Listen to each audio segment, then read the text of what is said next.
Welcome to Your Biz, Your Rules with Dara Paddy, the podcast here to help you weave the perks and quirks of your personality into your business. Don't forget to hit subscribe so you never miss another episode. Now let's get to it. Hello, and welcome to the next episode of Your Biz, Your Rules. I am extremely excited to introduce my interviewee for today, and I know I say that with every interview, but I really mean it this time. Because I have the wonderful Lisa Sharp with me, who I've been fangirling over for quite a while now. So Lisa, hello, please introduce yourself. Hey, I'm so glad to be here. I'm Lisa Sharp. I am the owner of Clear Calm Space. I'm a professional organizer based in Atlanta, Georgia, and I work with people internationally, helping them with their clutter, organization, and productivity. I love this because I am the most messy, cluttered person in existence. Honestly, like all of my clients think I'm this amazingly organized person because I have the most beautiful spreadsheets, but in reality, I just have piles of stuff everywhere. Well, I find that that's true for everybody. Everybody has areas in their lives where they're like hyper organized, or they're really decluttered and really streamlined or super productive, and other areas of their lives that are just a big mess. So, you're in good company. I think all of us could say that, including myself, for sure. There's no perfect here. Yeah. But I do covet your spreadsheets. You do know them really well. Much better than I do. I appreciate that in you. So I know that you spend a lot of time working from home, and I'd love, as a pro, to get your view on the importance of having an uncluttered workspace.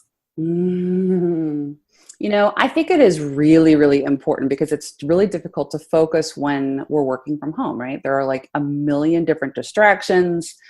Even if you just took the internet out of the whole working from home equation, we still have all the other entertainment stuff that we could be doing, and then all of the stuff that's in our house. And it's really easy to sort of fall into the trap of merging home life and business to the point where there's not really any clear boundaries or distinctions. And I find that having really a designated space in your house, whether it's your couch, you have an office, your dining room table, whatever, but that is specifically for work, so that when you get to work,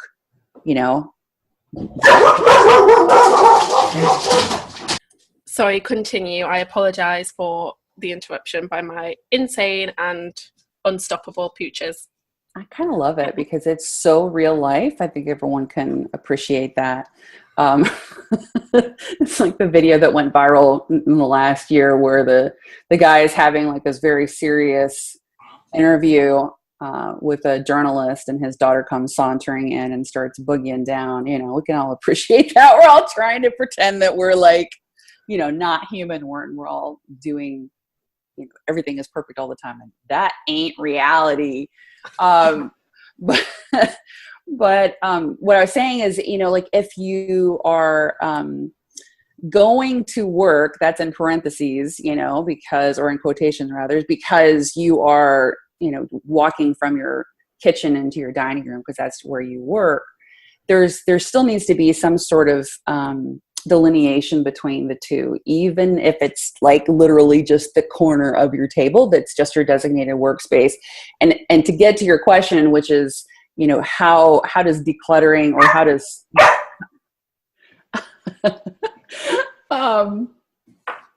it's important to have a space that is not all of your life on your desk. It needs to be work, and you need to, we as human beings need to have some sort of delineation between like putting on your work hat and putting on your home hat. And that's it doesn't mean that you have to have a totally decked out office or anything at home. You literally, I did this for years. I literally worked on my business from one end of the couch and had a coffee table in front of me and an end table next to me. And that was my entire office. And I had little kids running around and cats and, a husband coming home. And that was just my reality. So I had to make it work because it was really important to me to be running my business. So for me, I kept that little quadrant of my house, that sliver, really organized and streamlined so that when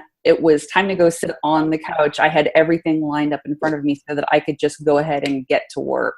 And I think that the more we kind of separate that, the home and the office life, that the faster we can get into that mode of productivity. Yeah, I really like that idea of having that separation, even if you don't have tons and tons of space to have a full-on office for your business. I think it's so important to have that little boundary. So I know with so my workspace, we changed our dining room into our office space, and so I have a desk on one side of the room and Jason has a desk on the other side of the room because he likes his gaming and stuff, so he uses his PC a lot. And I know that when I'm sat in this room at my desk, that's work time. If I'm in another room and I'm on my laptop or I'm on my tablet or anything like that, then that is not work time. But I have to keep telling myself that because my boundaries are just down the pan. They are terrible. I'm trying.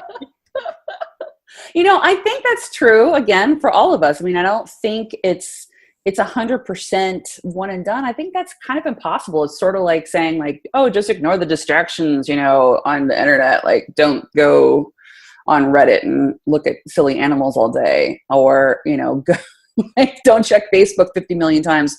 Like, we're all struggling with that. So I think just incrementally figuring out, like, personally what works and what doesn't work in our lives is really the key, because there's no one and done. There's no, and it's, you know, like every season of our lives really informs how we're working, how, you know, so it's not like if you're a parent with little kids like I was when I started my business, if I could scrape together an hour out of the day to work on my business, I consider that a success. It was still frustrating as hell because there were all these things that I, you know, like I wanted to be able to do more, but that just wasn't ever going to happen. So, you know, we just have to sort of make peace with where we are and just work on our habits every day. It's always a work in progress. I think it's also really important to recognize your own little habits or pitfalls, because I know for me, I've always historically had a really big desk. Like all of my years of education and when I first started freelancing, I always had a really big desk, or I worked on a really big dining table. So I like there was just too much space. I had so much space to pile things up, and because I'm a piler, I just have things everywhere. And I had stacks of papers and notebooks and stationery and 3 coffee cups and just all of this stuff around me all the time. And it just makes you feel a little bit crazy. You know, I think about this a lot because, you know, I'm a total nerd about this sort of thing. But, but I mean, if you think about, like, I think this is true for most people. I won't say it for everyone, because I do think that some people really have a very high tolerance for visual noise, where meaning they're, you know, just stuff everywhere and they really can tune it out. I do think that that's a small part of the population, but I think most of us to varying degrees have a higher or lower tolerance for that sort of thing.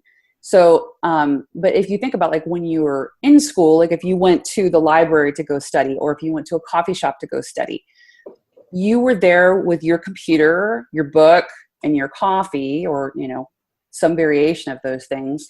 And really that's about it. And there's something really zen about just having the tools at hand that you need and nothing more. Because when we add in all of those creature comforts, while they're wonderful and we can justify them and they're fun, after a while we start sort of tuning them out. But that visual noise, that static, is always in the back of our heads, because our brains are always processing our surroundings, even if it's not a really conscious thing. Which is why I think that when we do go to the library or the coffee shop, or, you know, an office space or something where it's a temporary thing and we're just showing up with the bare necessities, that's when we often can really crank out some quality work. So I think bringing those elements to our home, I think is really beneficial, you know. And if it doesn't work, it doesn't work. But I definitely think that less is more, and, you know, even calling out a certain percentage of what we have currently sitting on our desks or surrounding us can make a really radical difference in how clear our thinking is. Absolutely. And in fact, that's what I've done since we redid our dining room. I've got a really little desk, and I can fit my computer on it. I can fit a little pen pot, and I can fit one notebook on. And sometimes I do get a bit frustrated. I'm like, oh, but I can't have all 3 notebooks open at once. And but then realistically, do I ever write in 3 notebooks at the same time? No. Yeah, that's a really good point, right? And like some like on my desk, for instance, I have a plant because I always have to have something alive next to me. I have my little pot of my favorite pens. I have my calendar, which I bought one of those. I don't even know what you call this. It's like a little stand, I guess, like a book stand. I'm trying to show it to you, but it doesn't really matter if I show it to you because everybody else can't see it. But I'm a very, very visual person, so it's important to show things when I can. But anyway, so this sort of thing where this is like my wall, right? So this is just a good old regular book stand that you can get on Amazon or wherever. So I just have that propped up in front of me. So regardless of where I am, you know, a lot of people need to have things up on their wall so that they can see it, like a calendar or a whiteboard or something. This is sort of my traveling whiteboard. Where I keep my calendar, and I also can put a couple of sticky notes to highlight something that I really have to get this done by X time, or these are the next 3 micro steps that I need to take because I'm really stuck and I really don't want to do the thing that's in front of me. You know, just breaking it down, but having that with me, I think is, or just a little spot on your wall, or, you know, just a small area for this stuff, because like you said, when you have the big desk, when you have a whole office, if you have a whole wall, it's just our inclination to fill things up and to not go back and reassess. You know, it's like we stick at that funny comic, you know, whatever that our friend gave to us up on the wall, like 5 years later, we don't even see it, but it's still there, gathering dust and getting even more stuff stuck around it. So I think it's just really important to sort of just start over with a clean slate periodically and just assess, like, do I really love this? Do I even care? Do I even think this anymore? Because, you know, we're always evolving. Our tastes change, our ideas change. Absolutely. And I was just thinking about how I used to have these massive bookcases, like wall to or floor to ceiling bookcases. And because they were so big, I used to constantly buy books to fill them. Even though I've got probably close to 200 books, both in my house and on my Kindle that I haven't read yet, I would still buy books to fill up these bookcases. And these bookcases were ugly, like really ugly. They were the ugliest, cheapest IKEA bookcases you can imagine. And so sometime last year I just thought, why am I making these bookcases the center of my home? I need to get rid of them. But then of course I had nowhere to put all of these books, so I had to go through and really think about what I wanted to keep and what I wanted to have around me. And now I think I can, so I've got 1 shelf above my desk for all of my business books, and then I've got 4 shelves in the living room for all of my like fun books. And that's it. And I used to have, honestly, close to 500, 600 books in the house. Yeah. And that was actually thanks to you. That was thanks to your decluttering program, which is brilliant. Oh, thanks. Yeah, I appreciate that. I think it's, again, it's just evaluating. So many things in life we do just because that's what we did before. We did that yesterday, so we're going to do it again. Or, you know, somebody told us one time that this is what we should do. Or we went to somebody's house and we saw, you know, that they had all of these amazing books, and somehow that got, you know, that latched onto us in some way that we thought, oh, I should do that. Or I want to be more like her. Or I want to think more like him, or, you know, whatever. We have all these stories around our stuff, and it really rarely has anything to do with the stuff. And so we're just sort of doing the thing without stopping and revisiting it. And then it's funny when you start scratching the surface, you're like, oh, oh, I guess I really don't need all those bookcases. And then you just feel lighter because you're like not dragging around all of that stuff anymore. And, you know, the physical stuff, but also the stories. Yeah, mine, I know exactly what it is, and this is going to sound completely ridiculous. Nope. But so, you know, in Beauty and the Beast, Belle goes into that library that has walls covered in books, and she's like wheeling around these bookcases on that little ladder. And I think I've just had this dream ever since I was 4 years old and first saw that film. Like, I want a room like that where I can just wheel myself around the bookcases. Oh, I love it. I love it. Yeah.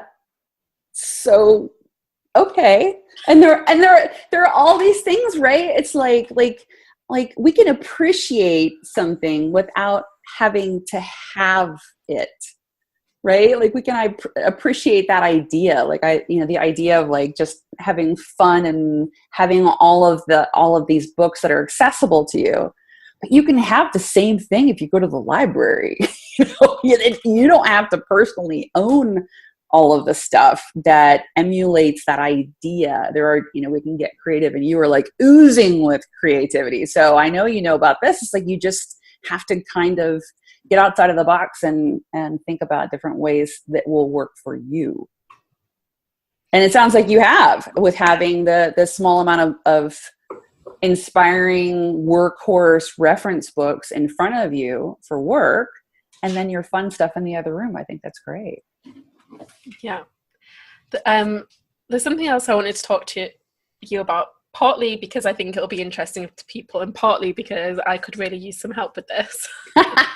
Yeah. So I have noticed recently that sort of tidying up and decluttering my stuff is like the ultimate source of procrastination for me. So if there's something that I don't want to think about in my work and in my business, that's when my kitchen's the cleanest. That's when under the stairs is completely cleared out. It's while yes, it's good in an overall my home is more manageable kind of way, it's not necessarily the best use of time in those moments. So do you have any advice for those of us who work from home and feel sometimes like the entire house is our workspace? I love that, because I struggle with that myself sometimes, and can find myself using that as an excuse to not do work. Like all of a sudden, like you'll laugh. Last week we bought a new house over the summer, and our kitchen floors are tiled with giant grout lines that are like a half an inch wide, probably not that wide. It feels that wide to me. So there are these divots in my kitchen floor, and it's just gross. Okay. So like the people that lived here before us I don't think that they noticed it. And I noticed it. I've noticed it since we've lived in this house, that the grout is gnarly. So, and I sweep and mop the floor and all of that stuff on a regular basis. So the floor itself isn't that hideous, but the grout just really bugs me. So last week, when I'm supposed to be working on a great big old work project, I was like, no, I gotta work on this grout. Let me just try this other cleaning technique that I haven't tried before. I won't take that long, just maybe 20 minutes, 30 minutes. I'll work on this, because, I'm all about the setting limits, time limits, because I do that for myself. Like I use a timer all the time, because I'm super ADD. I will like just totally go down a rabbit hole to do something and, not get back to what I'm supposed to be doing. So I'm like literally scrubbing my grout when I'm supposed to be working. Now, is it productive? Yeah. Is it, did it make my kitchen better? Yeah. But I didn't do my work. And it really, honestly, it took me like a full day to recognize what obnoxious behavior that was. I was like, hey, Lisa, what are you avoiding? What are you afraid of? Why are you not wanting to do X, Y, or Z? So I actually think this is kind of twofold, because in one aspect, physical movement helps our brain. When we're moving, walking, cleaning something, our brains are still working on whatever that problem is. Our brains are problem solvers, right? So regardless of what you're doing, your brain, your subconscious is still working on that issue. And doing physical things that cross the hemispheres of your brain actually helps you with problem solving and planning. So in that regard, it's a really good thing. So setting some limits to that, I think, is the way to go. But I but the flip side is, you can't just, you have to focus on your work. So yeah, it's this constant dance. It's this constant reevaluation of what is the greatest good, right? So like for me with my work life and home life, because it is important to me how my house looks and feels all the time. So, but I know I can get really caught up in that, and that's not productive for my business. So for me, my to-do list every single day always has my most important tasks for my work life and my most important tasks for my home life. And I honestly, and this is going to sound really weird, but I will treat myself to doing some stuff on my personal list after I have done my work stuff. So, like just knocking that out first. And this is absolutely a work in progress for me. This is not something I have totally nailed down, but that is my aspirational goal, to always have no more than 3 MITs for either one of those things, and to always do the work, the home, or the business work first and the personal work second, unless the personal work, like it might be to work out or something, and like it's really important for me that I need to work out. So to me, that's kind of both, because working out helps my brain so that I can work better. So I think as a procrastination tool, it can be really useful because you get stuff done, but it really does activate your brain. It's not like don't feel guilty about doing it, because there's no reason to. You're still working. It's like, thinking of something and telling yourself before you go to sleep that I want to have an answer in my dreams or something. Sometimes that really works because our brains are always trying to problem solve. So moderation is key. Oh God, I want to throw up even saying that, but it's true. It's true. See, often mine are very ridiculous things. Mm-hmm. And so back to the books, like, and this was when I had 10,000 books. So it would take me hours and hours to do any of these things. But I would spend half a day, a full day alphabetizing all of my books. Mm-hmm.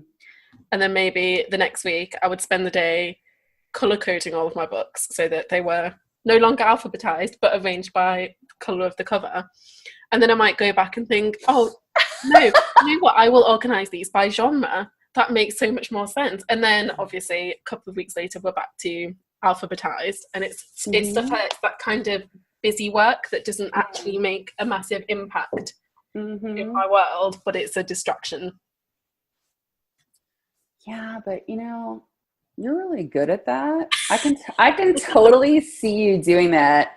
And for the audience, I used to be a librarian, so this is one of my loves. So I understand the book fanaticism and wanting to arrange it in different ways. And so, again, I think with some limits, I don't really see a problem with that, because it's creating some satisfaction. That's, part of the problem with work is that it's never done.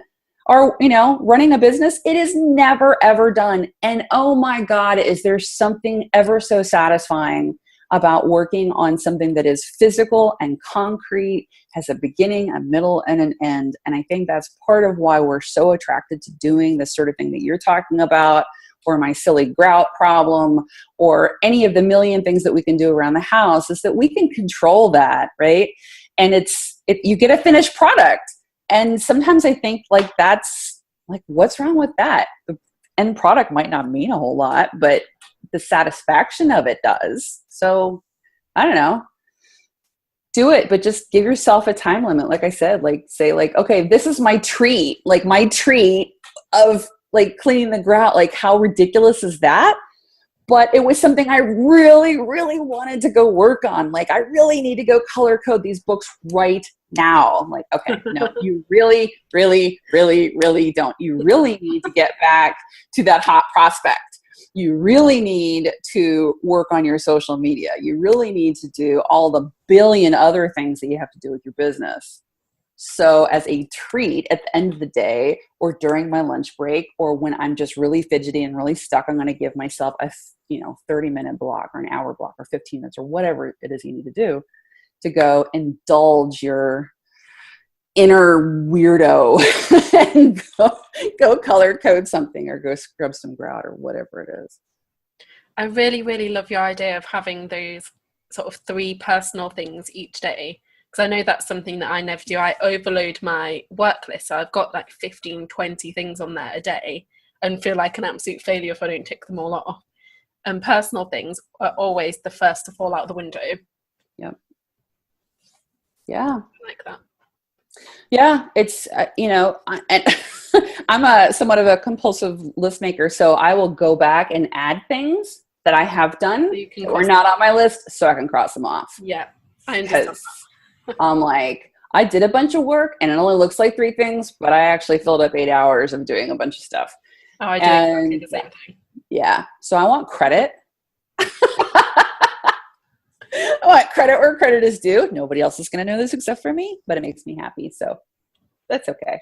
But yeah, sticking to 3 things. And I mean like 3 things that will, move the needle, right? Like the things that you can say at the end of the day, if nothing else gets done, if I got those 3 things done, I knocked it out of the park.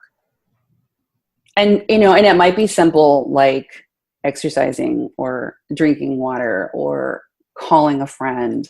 It doesn't necessarily have to be all of this, I worked on my taxes. Like sometimes it will be that. But other times you need to take care of yourself and you need to, do social stuff or whatever. So I'm thinking this might be something that I start doing in the new year. The new year is a good time to start new exciting habits. Yeah, what's with that? Isn't that funny? Like logically, like why? Every day is a new beginning, right? Like why do we have such an emphasis on the new fresh year and this year I'm going to do it and blah, blah, blah, blah. But I still do that. Like logically, I know it doesn't make a whole lot of sense. But it's more like a habit. It's something that we've always done. And so that's a thing. And we're sure as hell marketed to, with that idea, right? I know I'm going to get more business in January as a professional organizer because everybody and their brother wants to be more organized and lose weight in the new year. I mean, God, everybody says that. So it's like fabulous, but sometimes I think it's easy to go really hot and heavy with the new year. Like we want to do all the stuff. And I think just doing a couple of things like, implementing the 3 most important personal and business things, that would get you far. So I'm not knocking it. What you're saying, I think that's a great idea, but I just think it's interesting that we were like, I think there's something motivating about starting back at number 1. Yeah. Because it is it's like the first of the first, and it's just, it feels like you're starting fresh from the beginning. Yeah. And there's all of this space for change to happen. Yeah, maybe it's the space. Maybe that's it. Yeah, because I feel that same way, and I feel the same way during the beginning of the school year. It's like it triggers all those memories of getting my pencils and my color coding everything. And, yeah. And that was fun, that there were like so many opportunities that were all of a sudden presented to us. And maybe that's just what the new year is. We're always aspiring to improve, and having the space to do it is exciting. Yeah, I actually have a really good track record of living up to my New Year's resolutions. It always is these very small things that I want to do, very small habits. It's not unachievable stuff. Like I never say, oh, I want to lose like 50 pounds. I want to do this. I want to do that. It's all things like I want to have like half the amount of sugar in my tea than I have been. Good. Yeah. So it's like a really small thing, but then it's something that I can stick to. That's fantastic. That's the ticket. Keep it. Small changes. That's the ticket. That's like the key to life. But man, it doesn't sound as great. Last year I accomplished having only 1 spoonful of sugar in my tea. Honestly, that's something that I really struggle with. So that particular example really resonates with me because I love a sugary coffee in the morning. And like I can do really well throughout the rest of the day with not eating a ton of sugar, but there's something about the coffee that requires copious amounts of sugar in my book. And so I've done that exact thing. I'm like, okay, just reduce it by half, 1 teaspoon, whatever. Anyway, side note.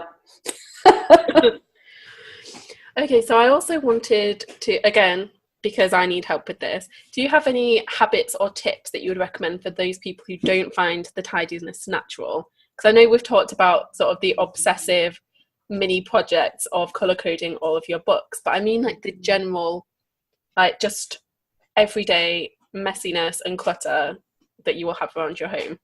Mm-hmm. I think the really boring but very true answer is the correct one, which is routines are important. And you can reframe that however you want to. It doesn't have to be the word routine. It could be habit. It could be ritual. It could be formula. It doesn't really matter. But the idea is that you just really basically do the same things every day. So I don't know if you heard that. You did. Sorry about that. But I think we have habits and routines regardless if they're good or bad. And, like you might have the habit of, stopping off at your favorite restaurant on the way home and sitting and eating, a big entree and a dessert and watching TV or something. Well, that's just a habit. That's something that you have like trained yourself to do, right? So it's not like all of a sudden one day you just woke up and you were doing this thing. You did this once and you got some positive feedback, and so you kept repeating that behavior. And the same can be done with working around the house. So for some, really concrete examples, like getting up in the morning and making the commitment to make your bed every single day. That literally takes 3 minutes. It doesn't have to be perfect. It doesn't have to look like, it's out of a magazine. That's all staged and unrealistic. But, emptying the dishwasher every day, putting things away. Honestly, that's one of the biggest issues that I see when I'm working with my clients is that they will get stuff out because they're working on a project like color coding their books. And then something more interesting will catch their attention, or they'll just walk away from whatever they're doing because they have to go do something else. And then they come back to it, but they don't finish the project. They don't put it away. They don't, kind of reboot the area that they're working on. That's a phrase that we use at my house all the time. Like we have to reboot the house. In other words, getting it back to square one, shutting it down and booting it back up. And it's sort of like our New Year analogy, it's, but just like if you're doing the laundry, actually putting it away. If you just finished dinner, instead of just putting the dishes in the sink, putting them in the dishwasher, taking that extra minute, 2 or 3 to finish whatever it is that you do makes a massive difference. And it's so easy in the moment to justify not doing it. I'm tired. I'm busy. I don't want to. This is boring. I'm in a hurry. I have something else to do, whatever. And once we start sort of peeling back some of those excuses and actually spend the minute or 2 or 3 to finish the thing, it has an exponential positive impact on the space, because then instead of having 50 unfinished things that are around your house, and I'm not talking about big projects, I just mean little things like closing the drawer or putting the cap back on the toothpaste. Those are like little micro projects. Brushing your teeth is a little micro project that has multiple steps, and we do the first 2 steps, and then the 3rd step we're like, I've got other things to do. And when we have that sort of way of thinking all over our house, it shows. So, when I'm working with clients, when they start moving on. I'm watching their behavior the whole time we're working and seeing like what their attention span is and what kind of where they're going. And so I just redirect them. Like, okay, well, before we go do that thing, let's spend a minute or 2 or 3 and, put the thing away, or actually go write that thing down that you said that you were going to do, instead of just, taking that piece of paper and then putting it back down to be dealt with later. I think the 1 minute rule is brilliant. Like, if you can do something in under 1 minute or 2 or 3, then you should just do it now instead of waiting, because when you wait, that's when you have mounds of dishes and your house is trashed. So it really is it's the micro habits. My biggest one, and I know that I do this and I'm really like conscious of it and trying to improve, but every week when I get my shopping delivered, there'll always be something that needs to go upstairs, like shampoo or bubble bath or something like that belongs in the bathroom. Mm-hmm. And I will leave it on the side for 2 or 3 days before mm-hmm. it actually, in fact, I probably leave it on the side until I actually need to use it mm-hmm. before bothering to take it upstairs. Mm-hmm. And meanwhile, how many times have you gone up and down the stairs? Oh, dozens. Yeah.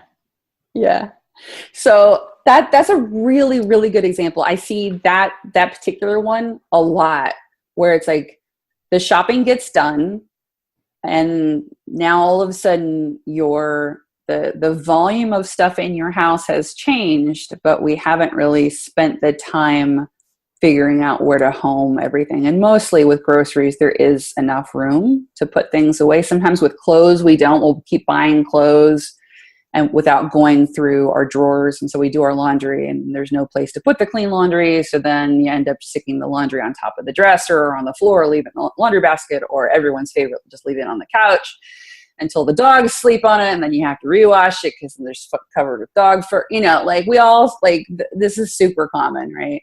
But just putting a little bit more time into completing the project, going the extra mile to do that thing, or even just thinking it through, like, why do we always stick everything on the couch? Why is that the catch-all? Oh, it's because the hooks that were designed for our coats and purses and stuff is full, or it's not convenient. It's not our habit. So instead of trying to work our way into, like saying like you're supposed to put it there. Like there's no design God that said that I hereby decree keys belong in a bowl on, next to your entryway. Like if that doesn't work for you, then don't do that. We got to kind of think outside of the box. Like, what is my natural habit, and adapt these behaviors that will improve upon that habit that already exists. Makes sense? Yeah, no, that does make sense. I think one of my favorite habits that I'm still using now came from you. It came from, I think you did a freebie a while ago. It might have been the decluttering 100 things one. Mm-hmm. I can't quite remember, but you gave us this tip of putting all of the cleaning supplies in a caddy. And previously, if I was cleaning upstairs or in the living room, like chances are my feather duster or my spray bottle or whatever would stay in that room for God knows how long. But since I started keeping everything in a caddy, I just automatically go and I put that back under the sink when I'm done. Hooray! Magic. Yeah. And it's like none of this is rocket science, but it does require a little bit of thought and a little bit more action than we're used to. It's just about being deliberate, and a lot of stuff in life, we're just not very deliberate. It's just the thing that we do. So if we would just, a caddy, hey, well, that's a good idea. Yeah. And I didn't come up with that idea. I read that idea somewhere. Because I've been obsessed with spaces and cleaning and organizing since I was a teenager. I read that when I was a teenager. And my first apartment had a cleaning caddy because nerd. So I feel like this is the perfect time to start talking about the blueprint, because it is filled with moments of genius just like that one. Mm-hmm. Well, thank you. So I have an online program that it's a group program, which I really love that element of it. So we have a Facebook group where everybody can kind of hang out and like show each other the stuff that we're stuck on, or talk about the wins, like, oh my God, I finally got this habit down, or I bought this thing I've been meaning to replace for 4 years because the thing wasn't working and I replaced it. Hooray.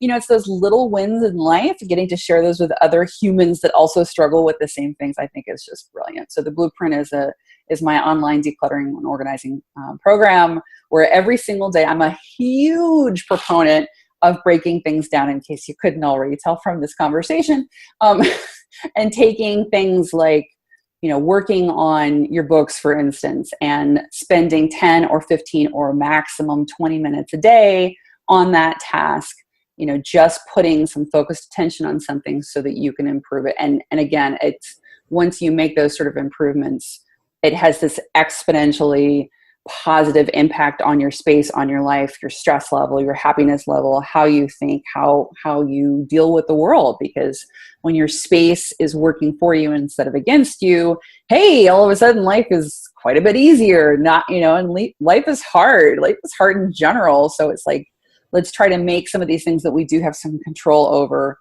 easier. And so it makes life easier. Like, we have control. We can do these things and we can do it in 15 minutes or 5 minutes, you know? So that's what the Blueprint is all about. It's like about specific day-to-day instructions on how to clean up your paperwork systems, how to deal with your clothes. I always love doing that one. And we repeat the modules. I have modules that cover every aspect of our homes, so that if, you know, one area you're doing pretty well in, you could pick up a different module and work on that, because we all have different areas that are harder for us to keep up with than others. So yeah, I love the Blueprint. Yeah, I mean, I've been in it for, it must be over a year now. Mm-hmm. And honestly, I credit it to saving my sanity. Oh, such as it is. Good. I'm so glad. I think it's really important in life to get support. All of us need it. And the more areas of our lives where we can have sort of a place to be inspired and encouraged and be able to park our occasional woes, you know, I think the more balanced we are as human beings. So that's what I aim to do with the Blueprint. I'm so glad you're part of it. Well, thank you. I know when I used to have my corporate job and I was out of the house for maybe 12, 15 hours a day, mm-hmm. I didn't have that same drive to make my home a nice space.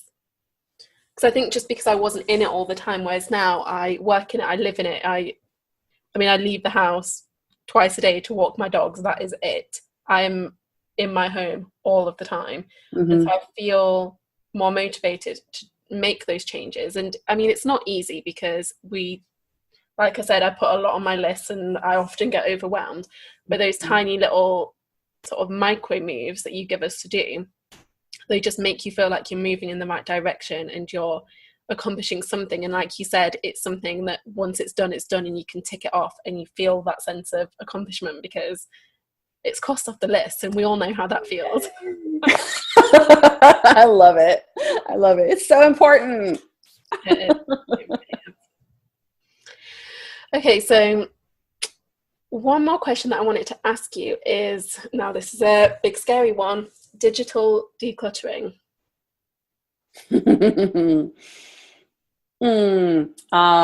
Shower us with your wisdom. Yeah. Digital decluttering is like brushing your teeth. You have to do it every day, or you're going to end up in a dentist chair, or your hard drive is going to, you know, give up the ghost. Well, you and I both practice email inbox zero, right? Mm-hmm. So this is like that. I think a lot of people get so overwhelmed with their digital clutter because they have 12,000, 35,000, 40,000 unread emails in their inbox. I see this all the time. And, you know, and a lot of people will be like, well, it doesn't really bother me. And it sort of gets back to the visual noise, right? So it's like, it's, even if you're not affected by it a huge amount, it is bugging you on some level, because our brains are problem solvers. Our brains are like, this is a problem to be fixed. When you see a notification that says 12,000 unread emails, and I'm really not exaggerating here, that, you know, it's like, oh, I'll deal with that later. Well, is it really important? No, not particularly. If you haven't read, you know, that 12,000th email, it's not even going to be relevant to your life anymore, right? But there is that aspect of our brains are always trying to fix whatever it is. So I really am a big proponent of chipping away at that digital clutter, again, in small increments. This is one of my favorite things to do. If I get really behind in this, which I do, depending on what season I am in my life, sometimes I have more time to devote to this than others. That's totally normal. You know, I'll put on a movie and just start hammering through and just like delete. And I don't have to read every single freaking thing. That's the thing. It's like, everybody's like, oh, but what if I miss something? If you miss something, it's gone. Just consider it like part of the ether now. Like it didn't even exist. If you miss the opportunity, if you miss the conversation, if you drop the ball, you are allowed to just give yourself the grace of just bankrupting that email, just being like, okay, that's if it's where I was. Emails, then you've already missed it. Yeah, that's what I mean. I mean, like, okay, if you haven't really touched anything other than, you know, in the last couple of days, go 30 days, anything that's beyond 30 days, and just delete.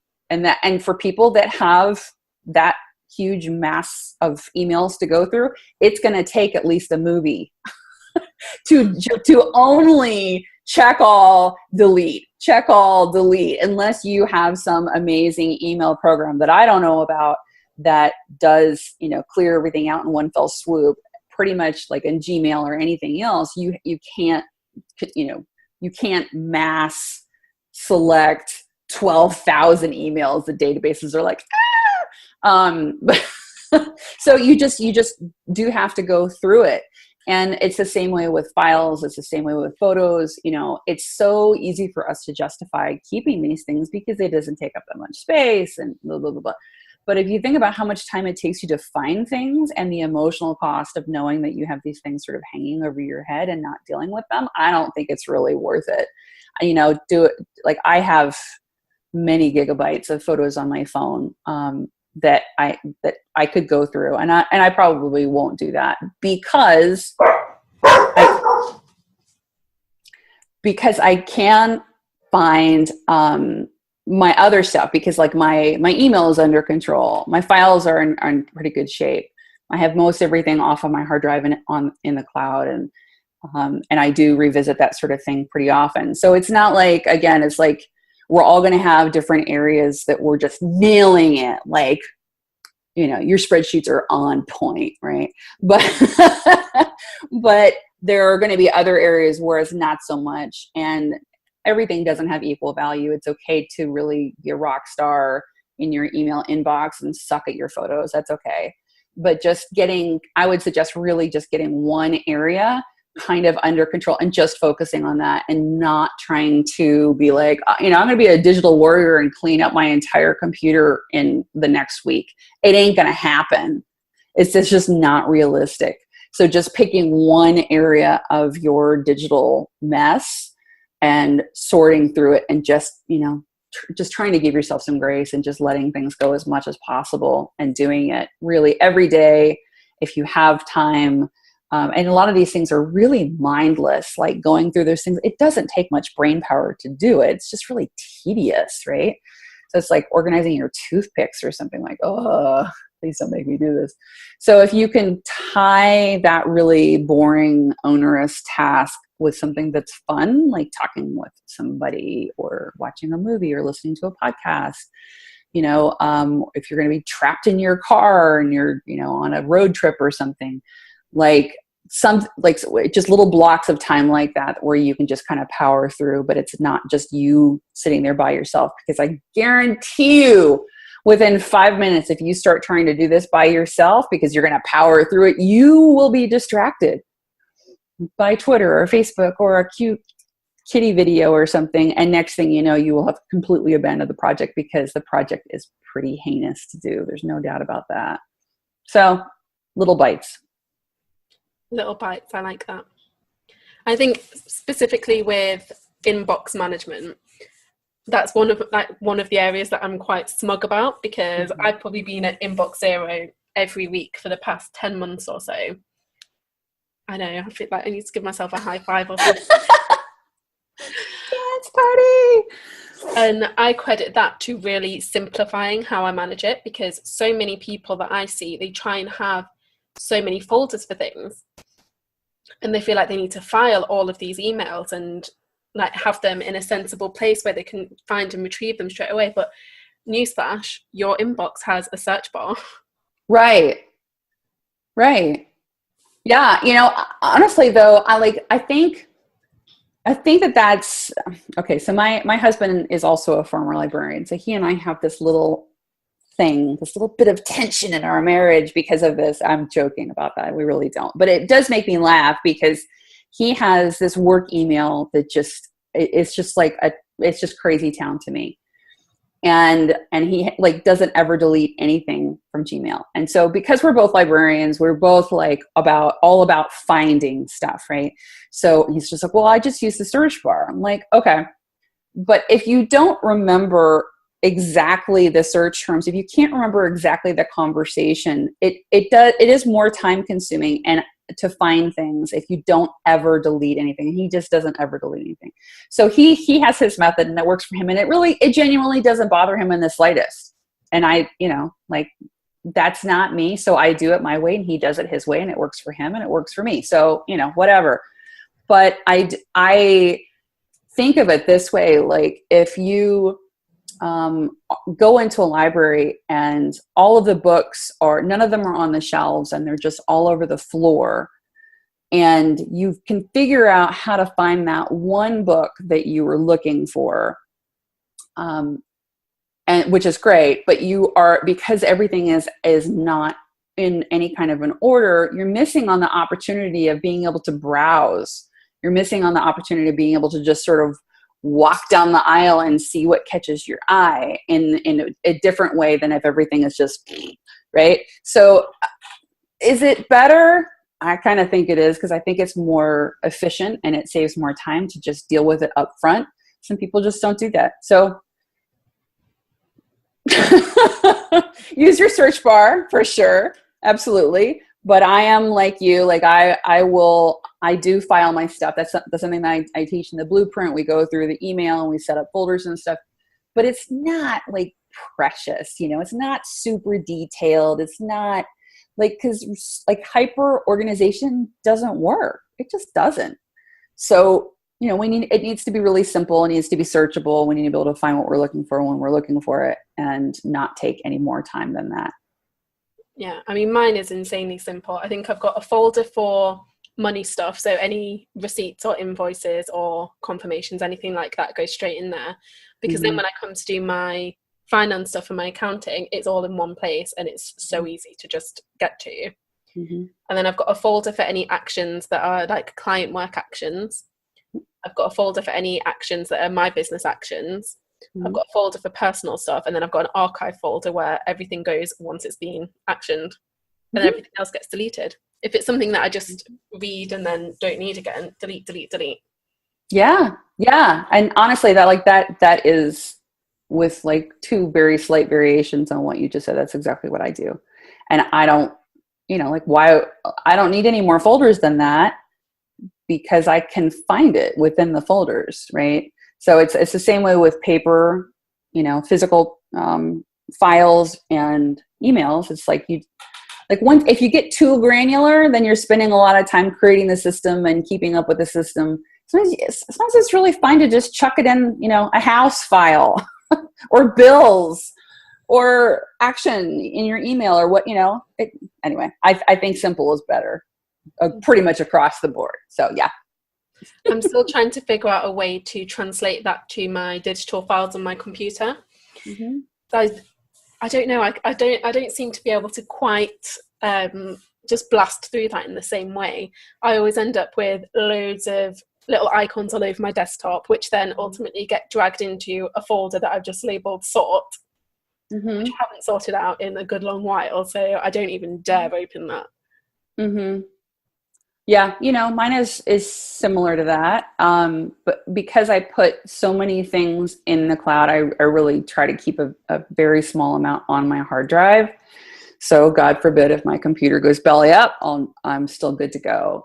But I do the same thing where like I'll have just a bunch of stuff. Again, it's that ebb and flow. It's like there are different seasons. Some with your work, you're going to have 3 massive projects that you're juggling at once. So don't even mess with organizing it other than just parking it in a general area where you can go find it. Because inevitably there will be a season where you don't have any projects and you have a couple little bitty things that you're working on and you have the time and you have the bandwidth. That's the time to go back and go through the backlog of whatever it is that you haven't dealt with and, get in your jammies and put on some Netflix and get to it. That's what I do. I'd never quite thought of making my digital decluttering a fun thing. I always feel like it's something that I have to power through and do with like seriousness and focus. But yeah, I could binge watch something delightful while I'm doing it. Oh, that's totally what I do. And I do the same thing. I've talked about this in the blueprint. Like I have this really weird Christmas, post-Christmas, pre-New Year's ritual that I created quite a few years ago at this point. I go through my physical paperwork and watch all of Lord of the Rings. I just sit and watch all of it. So like 9 hours. And my family, we all get on our jammies and we all have, lots of horrible junk food and feel like total slugs afterward. But it's great because I have my family with me. I'm going through my paperwork. I love these movies. I've watched them a million times. And it's makes something that I would really rather not have to do, something that's not that unpleasant to do. And then I start out the beginning of the year fresh. So yeah.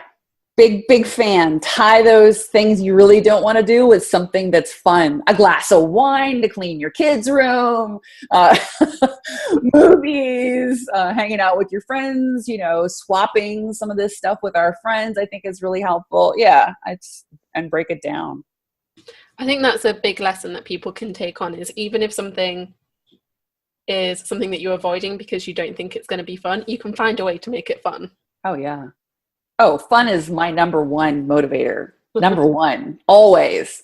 And I love working with my clients because it can be fun and they don't often see that. I'm like, oh, no. You don't have to do this the hard way. It'll still get done. But, we're just going to socialize and have a good time and have a good, some belly laughs over it. And then at the end, it'll be like, ta-da! It can be a party. I promise. Yeah, I think if you made me believe that decluttering my attic or something was going to be a party, then I might let you come over and help me do it. Mm-hmm. Yeah, that's not to say that some things aren't harder, but yeah, absolutely.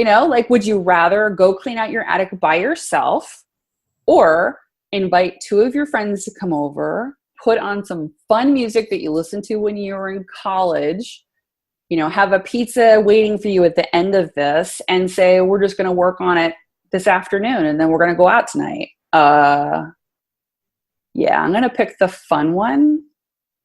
And if it's fun, you'll do it. If it's not fun, you won't. Or, and then you'll feel guilty. Oh, I should do this. Can't believe I haven't done this. What's wrong with me? Everybody else has their shit together. I don't. No. It's just because it's not fun, and like I said, life is hard. There's a lot of really hard stuff in life, but this sort of stuff, you can make it not be so hard. So we've already touched on this slightly, but what is your biggest guilty pleasure and how do you weave it into your work? Can you guess? Well, Lord of the Rings and wine by the sound of it.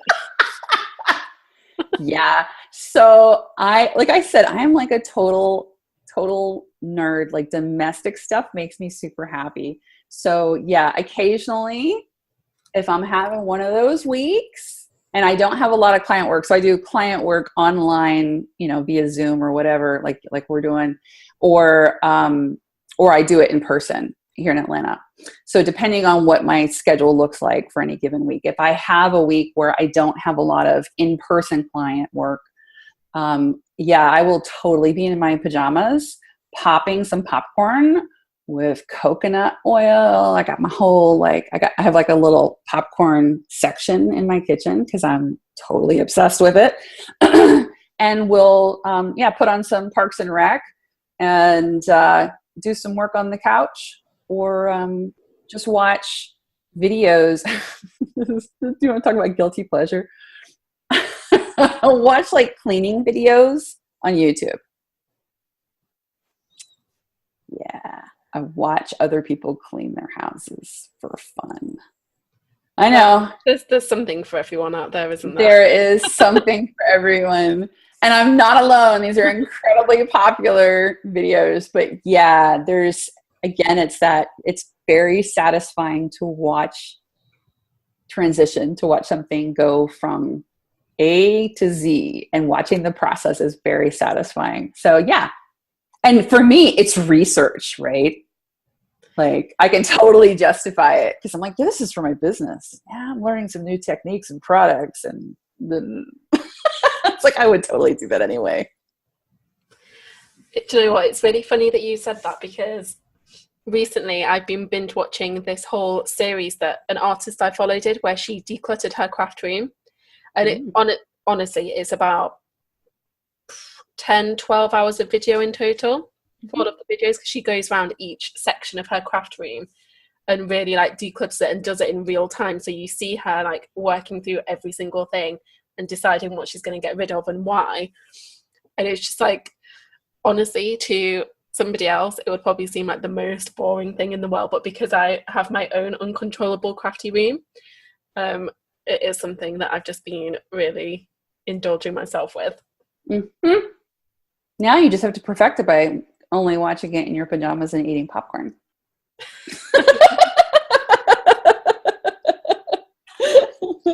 Okay, so where can we find you online? Tell everybody how they can come and get some of the good stuff from you. So you can come to my website, which is clearcalmspace.com, and you can sign up for my 7-day 100 item decluttering challenge, which we were talking about earlier. And again, it's exactly what we've been talking about in this conversation, where it's just little micro actions that you can easily tick off, easily get them done, but that bring you a sense of accomplishment, that bring you a sense of that you are affecting change in your space in a way that you might not with other decluttering systems. It's very systematic and very thought out in terms of getting you the most bang for your buck. Because I know everybody is way too busy and they don't want to be spending a ton of time doing all the stuff that we're talking about, so this is a way to make some of those subtle changes that really do have a beautiful cumulative effect. So that's on my website. And I also, like I said, I work with people internationally, which is really fun. I love doing that. I've been doing that for about 4 years now. And I work with people here in Atlanta. So you can come over to my website and check things out. Thank you so much for joining me today. I love talking to you, no matter whether it's a chat in a Facebook group or in person. You always re-inspire me to look at my space in a new way. So thank you for that. And thank you for taking the time. Oh, truly my pleasure. I always love talking with you. Always, always. Thank you so much for having me on. It's such an honor to be on your wonderful podcast. Thank you, dear. All right. So join us next week for another fabulous interview, everybody. And on that note, we'll see you later. Okay, bye. Thank you for listening to Your Biz, Your Rules. If you've enjoyed this episode, I'd love it if you could leave me an honest review on iTunes. As a little thank you, the first 150 people to leave me feedback will get access to Conquer Your Content Plan, my exclusive workbook designed to help you dream up, draft, and leverage strategic standout content in next to no time. See you next week.